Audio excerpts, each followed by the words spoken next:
మన Uppugunduru YouTube channel చూస్తున్న ప్రేక్షకులందరికీ ప్రత్యేక అభినందనలు.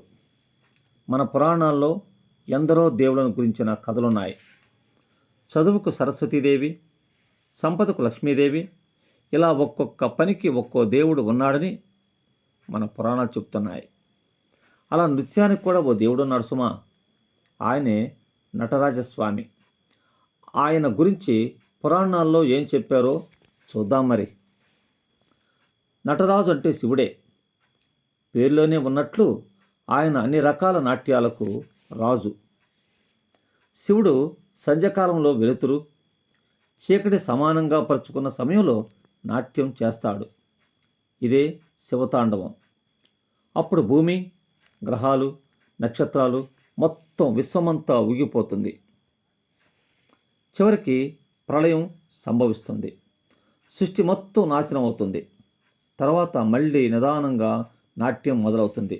ఇది ఆనంద తాండవం. అక్కడ నుంచి సృష్టి ఏర్పడుతుంది. అంటే ఈ విశ్వం అంతటిని సృష్టించి నశింపచేసే దానికి గుర్తు నటరాజస్వామి అన్నమాట.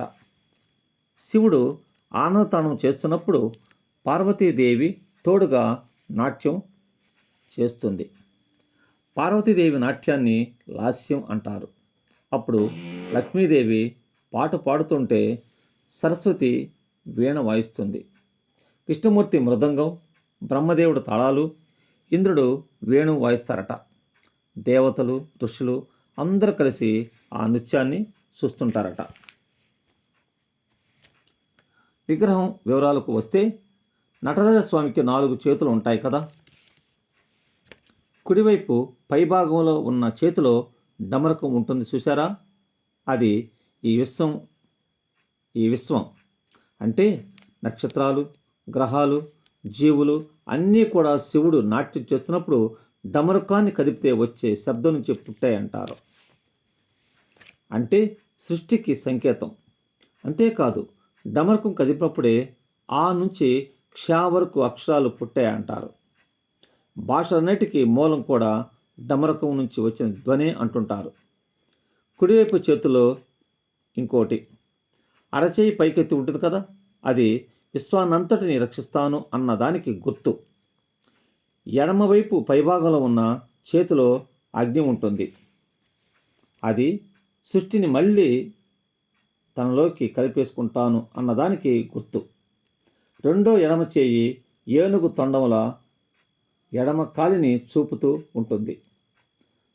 తనను పూజిస్తే అందరినీ శివుడే కాపాడుతాడు అని అర్థం. కుడికాలు ఒక మరగుజ్జు రాక్షసుని తొక్కుతున్నట్లు ఉంటుంది. మరగుజ్జు మనలో ఉన్న అమాయకత్వం, తెలియనితనానికి గుర్తు. మరగుజ్జు మీద పాదం మోపడం అంటే మనలో ఉన్న చెడును తొలగిస్తానని శివుడు చెబుతున్నాడు అన్నమాట. ఆయన వెంట్రుకలు తలకు 2 వైపులక ప్రవాహములా ఉంటాయి. ఇది గంగానదికి అంటే జ్ఞానానికి గుర్తు. చేయిని చుట్టుకుని ఓ పాము ఉంటుంది. అది మనలో దాగి ఉన్న కుండలిని శక్తికి గుర్తు. ఈ శక్తిని వెలికి తీసినప్పుడే మనిషి జ్ఞాని అవుతాడంటారు. చుట్టూ ఉన్న అగ్నివలయంలో చూసారా, అది విశ్వానికి గుర్తు.